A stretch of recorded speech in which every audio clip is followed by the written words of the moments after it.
दुरुपयोग पर supreme court में केंद्र की तरफ से जवाब दिया गया है। सुप्रीम कोर्ट में केंद्र सरकार ने एफिडेविट दायर किया है। ये बड़ी और अहम खबर इस वक्त की आपको बता रहे हैं। और ये कहा गया है केंद्र की तरफ से कि जो याचिकाकर्ता हैं वो अपने नेताओं को बचाने के लिए, जो कि करप्शन के आरोपों के सवालों के घेरे में उनको बचाने के लिए इस तरह की याचिका लगा रहे हैं। सवाल उठाने का मकसद भ्रष्टाचारियों को बचाना है। एजेंसियों के दुरुपयोग पर सुप्रीम कोर्ट में केंद्र की तरफ से जवाब दिया गया है और यह कहा गया है कि इस याचिका का मतलब, विरोध का मतलब भ्रष्टाचारियों को बचाना है। सवाल उठाने का मकसद भ्रष्टाचारियों को बचाना है। ये अहम खबर, सरकारी एजेंसी जिसमें सीबीआई, ईडी, इन पर यहां पर सवाल उठाए गए थे।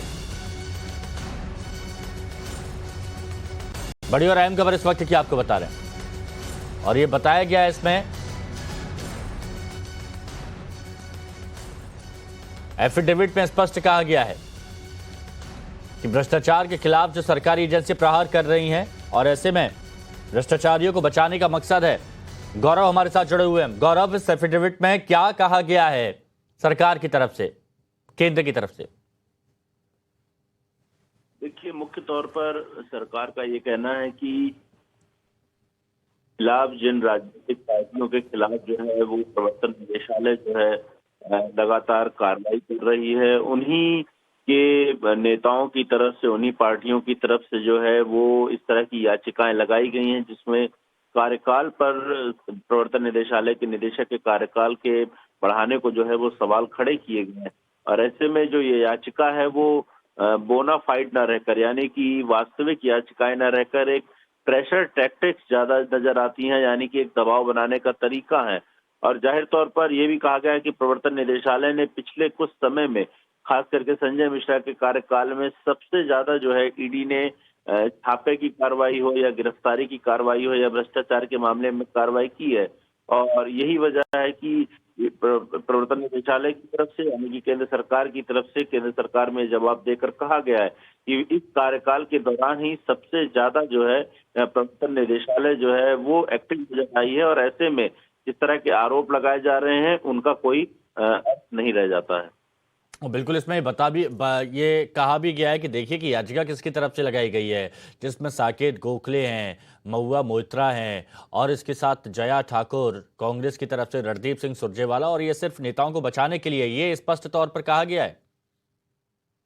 बिल्कुल, देखिए, जब कल सुप्रीम कोर्ट में मामले में सुनवाई हो रही थी उस वक्त भी ये मामला सामने आया था और सॉलिसिटर जनरल तुषार मेहता ने कहा कि उनकी तरफ से जो है वो जवाब तैयार है। हालांकि कल उस वक्त सुनवाई नहीं हो सकी, लेकिन जिस तरीके से याचिकाकर्ताओं के नाम इसमें सामने हैं, खुद टीएमसी की तरफ से, कांग्रेस की तरफ से तमाम नेताओं के नामों का जो है इसमें याचिकाकर्ताओं में जिक्र है। इसी बात को जो है पॉइंट आउट करके सॉलिसिटर ने कहा कि this is not bona fide, this is a pressure tactic. अच्छा गौरव, आपको मैं कुछ देर के लिए रोकता हूं। सुकांतु मजूमदार इस वक्त हमारे साथ बीजेपी की तरफ से जुड़ चुके हैं। सुकांतु जी, देखिए, सुप्रीम कोर्ट में केंद्र की तरफ से एक एफिडेविट दिया गया है और ये उसके जवाब में दिया गया है जहां पर कुछ लोगों ने, जिसमें कांग्रेस और टीएमसी के लोग थे, याचिका लगाई गई थी और कहा गया था कि ईडी मतलब सरकारी एजेंसियों का दुरुपयोग हो रहा है। इस पर आप क्या कहेंगे? देखिए, हमारे जो विरोधी है, स्पेशली कांग्रेस और तृणमूल कांग्रेस, ये चाहते हैं कि उनके जो लीडरशिप है, जो करप्ट है, जिनके खिलाफ ईडी या सीबीआई का जो इंक्वायरी कोर्ट के राय की वजह से, कोर्ट के ऑर्डर की वजह से चल रहा है, वो स्तब्ध हो जाए।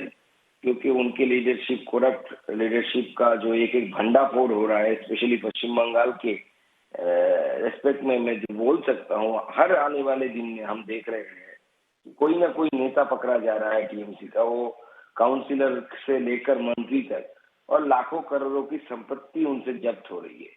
ये पश्चिम बंगाल के लोगों के सामने दिखा रहा है कि केंद्र सरकार की जो एजेंसियां हैं वो एजेंसियां सही काम कर रही है और सरकार पूरी तरीके से, हमारे विरोधी जो सरकार है, उनके जुड़े हुए लोग हैं, वो पूरी तरीके से करप्ट है।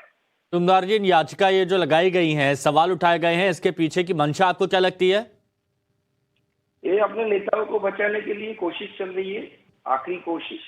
ये नेताओं को बचाओ, जो करप्ट नेता है और जो परिवार भित्तिक पार्टियां हैं, वो पूरी पार्टियां कोशिश कर रही है कि अपने नेता को कम से कम बचा ले, क्योंकि उनके नाम से ही उनका बिजनेस चलता है, पॉलिटिकल बिजनेस।